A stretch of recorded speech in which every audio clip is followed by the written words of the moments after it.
Good morning students. हम class 8 का सुदामा चरित्र पढ़ रहे थे। अब उसका थर्ड पैरा देखिए आगे। बच्चों, इसके बाद श्री कृष्ण ने उनका जब सत्कार किया तो उसके बाद कुछ दिन वहां सुदामा रहे। सुदामा कुछ दिन रहने के बाद जब विदा ले रहे हैं तो श्री कृष्ण ने उन्हें प्यार से विदा कर दिया।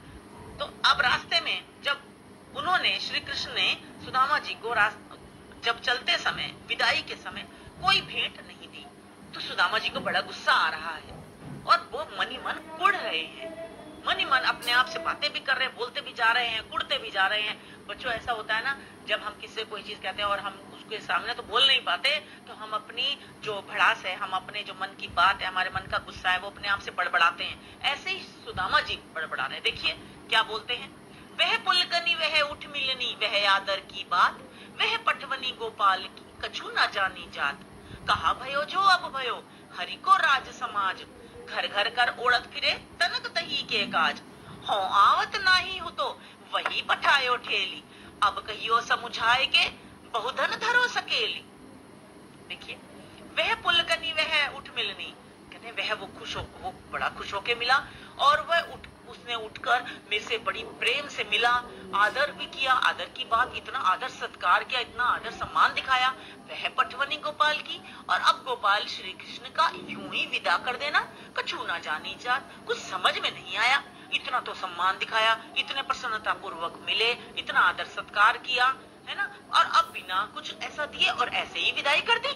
कहा भयो जो, वो कहते हैं अब कुछ समझ में नहीं आता। कहा भयो जो अब भयो, फिर कहते हैं क्या हो गया जो अब हो गया। हरि को राज समाज, अब अगर हरि को यानी श्री कृष्ण को अब इतना राज दरबार मिल गया, अब इतना महलों में रहता है, हो गया तो क्या हो गया। घर घर कर ओढ़त फिरे तनक दही के काज। कहते हैं है तो वही जो दही चुरा के खा जाता था, घर घर जाता था और दही चुरा के खा जाता था, है तो वही। बच्चों देखिए कैसे अपना गुस्सा निकाल रहे हैं। हो आवत नहीं हो तो वही पठायो ठेली, कहते हैं हो आवत नहीं हो तो, वो कहते हैं मैं तो आना ही नहीं चाहता था, वही पठायो ठेली। वही माने अपनी पत्नी के बारे में कह रहे हैं। उसी ने जबरदस्ती ठेल कर जबरदस्ती मुझे भेज दिया था। अब कहियो समझाए के बहुधन धरो सकेली, अब कहूंगा जाके समझा के, अच्छी तरह से समझाऊंगा और कहूंगा बहुत सारा धन दिया है श्री कृष्ण ने, धरो सकेली, ले संभाल कर रख ले। देखिए एक बार फिर समझ लेते हैं। श्री कृष्ण ने सुदामा को विदा किया तो उन्हें कोई भेंट नहीं दी। श्री कृष्ण के व्यवहार का उन्हें कुछ समझ नहीं आ रहा था। रास्ते में वे अपने आप से बातें करते हुए जा रहे थे। वे स्वयं से बोले। श्री कृष्ण का वह उठकर प्रसन्नता पूर्वक गले मिलना, आदर सत्कार करना और फिर सम्मान पूर्वक इस तरह विदा करना कुछ समझ नहीं आया। यदि वह राजा बन गया तो क्या हुआ, है तो वही कृष्ण जो घर घर घुसकर दूध दही चुरा कर खा जाता था। मैं तो यहाँ आना ही नहीं चाहता था, उसने ही जबरदस्ती भेज दिया, अर्थात पत्नी ने ही जबरदस्ती भेज दिया। अब घर जाकर उससे कहूंगा कि श्री कृष्ण ने बहुत सारा धन दिया है, ले संभाल कर रख ले। जब श्री कृष्ण ऐसे कुड़ते, वो सुदामा जी श्री कृष्ण के बारे में ऐसा सोचते हुए कुड़ते कुड़ते चले आ रहे हैं, तो पहुंचते पहुंचते अपने गांव के रास्ते चले जा रहे हैं और पहुंच गए। अब वहां देखते हैं, वहां पर जो दृश्य देखते हैं तो देखिए कितना भ्रमित हो जाते हैं। वैसो ही राज समाज बने गजबाजी घने मन संभ्रम छायो, केंदो परयो कहूं मार्ग भूली, कै फिर के मैं अब द्वार का आयो। भोन बिलो कभी को मन लोचत, अब सोचत ही सब गांव मझायो, पूछत पाड़े फिरे सब सो पर झोपड़ी को कहूं खोज न पायो। जब उसी रास्ते पर चले जा रहे हैं और पहुंच गए हैं अपने गांव की ओर, तो क्या देखते हैं, वैसो ही राज समाज बने, उसी तरह का राजमहल, उसी तरह की आलीशान इमारतें वहां देख रहे हैं। गजबाजी, गज माने हाथी और बाजी माने घोड़े, हाथी घोड़े अब खूब सारे वहां पर देख रहे हैं नगरी में। और मन संभ्रम छायो, उनका वैसे ही देख रहे हैं बिल्कुल जैसा वो द्वारका नगरी में देख कर आए। तो ये देखकर उनका मन में भ्रम उत्पन्न हुआ। कहूं परयो कहूं मार्ग भूली, कहीं मैं कोई मार्ग यानी कि रास्ता भूलकर कै फिर के मैं अब द्वारका आयो, मैं घूम फिर कर कहीं दोबारा वापस द्वारका तो नहीं आ गया। भवन बिलो कभी को मन लोचत, बड़े बड़े भवन देखकर अचंभित हो रहे हैं और कह रहे हैं अब सोचत ही सब, और ये सोचते सोचते अब सोचत ही सब गांव मचाए, ये सोचते सोचते गांव के मध्य में गांव के बीच में आ गए। पंडित पूछत पांडित फिरे सब सो, सबसे पूछते फिर रहे हैं कि भाई यहाँ मैं एक सुदामा में ये मेरा घर था, वो झोपड़ी नजर नहीं आ रही है, अपने घर का पता पूछ रहे हैं, झोपड़ी को कहीं खोज न पाए, परंतु अपनी झोपड़ी को कहीं खोज नहीं पा रहे हैं।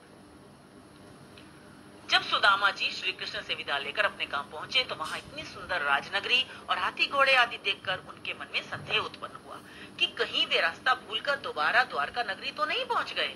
वहां ऊंचे ऊंचे भवन देखकर उनके मन में भ्रम उत्पन्न हुआ। ऐसे ही सोचते हुए वे गांव में घूमने लगे। वह ब्राह्मण तथा सुदामा सबसे पूछताछ करने लगे, किंतु अपनी झोपड़ी को कहीं खोज नहीं पाए। कह वे टूटी सी छानी हती, कह कंचन के बधाम सुहावत, कह पग में पन ही न हती, कह ले गजराज उठाड़े महावत। भूमि कठोर पे रात कटे अब, कह कोमल सेज पे नींद न आवत, कह जुरतो नहीं को दो सवा, प्रभु के परताप ते धाक दाख न भावत। उसके बाद बच्चों ये हुआ होगा, उनकी पत्नी ने उन्हें देख लिया और उनकी पत्नी आई और उन्हें ले गई। बड़े हैरान चकित होते हुए, इतनी सुंदर उनका महल बन गया था वहां पर। श्री कृष्ण ने पीछे उनके गांव को ही परिवर्तित कर दिया था, उनका गांव ही इतनी सुंदर नगरी के रूप में बदल चुका था। फिर उनका घर तो और आलीशान महल के रूप में था वहां पर। उनकी पत्नी उन्हें ले गई और वे सुख से रहने लगे। तो देखिए उसका वर्णन है यहाँ पर। कह वह टूटी सी छानी हती, कहाँ तो वह टूटी सी झोपड़ी हुआ करती थी। कह कंचन के अब धाम सुहावत, और कहाँ सोने के अब महल है। कह पग में पन ही ना थी, कहाँ तो पाँव में जूती भी चप्पल भी नहीं होती थी। कह गजराज उठाड़े महावत, अब कहाँ गजराज खड़े हैं, हाथी घोड़े खड़े हैं, महावत खड़ा हुआ है हाथी लेकर। कहीं जाना हो तो द्वार के ऊपर वो खड़ा है। भूमि कठोर पे रात करे, पहले कठोर भूमि पर अर्थात जमीन पर ही सोना होता था। कह कोमल सेज पे नींद नामत, और अब कोमल सेज है अर्थात मुलायम बिस्तर है, कोमल है ना, परंतु उस पर भी नींद नहीं आती है। क्या जुरतो नहीं कोदो सवा, बच्चों पहले जो था कोदो और सवा ये गरीबों का भोजन हुआ करता था। बच्चों सवा और कोदो ये दो ऐसे अनाज हैं जो बहुत सस्ते मिलते हैं और जो गरीब लोग हैं वो खाते थे। तो उन्हीं के बारे में यहाँ पे लिखा गया है।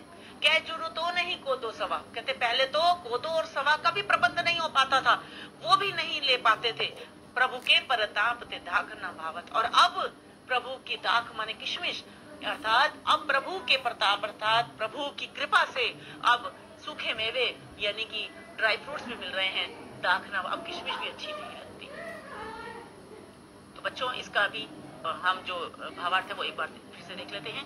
श्री कृष्ण की कृपा और दया का वर्णन करते हुए सुदामा कहते हैं कि कहाँ मेरी टूटी हुई झोपड़ी थी और कहाँ अब सोने के महल हैं। पहले पैरों में चप्पल भी नहीं होती थी, अब महावत हाथी लेकर द्वार पर महावत हाथी लेकर खड़े रहते हैं। पहले कठोर भूमि पर ही रात में सोना होता था, अब नरम और आरामदायक बिस्तर पर भी नींद नहीं आती। पहले कोदों और सवा का प्रबंध भी नहीं हो पाता था, इतना भी नहीं जुटा पाते थे, और कहाँ अब प्रभु की कृपा के कारण किशमिश आदि सब सुलभ है, सब कुछ प्राप्त है, परंतु अच्छे नहीं लगते।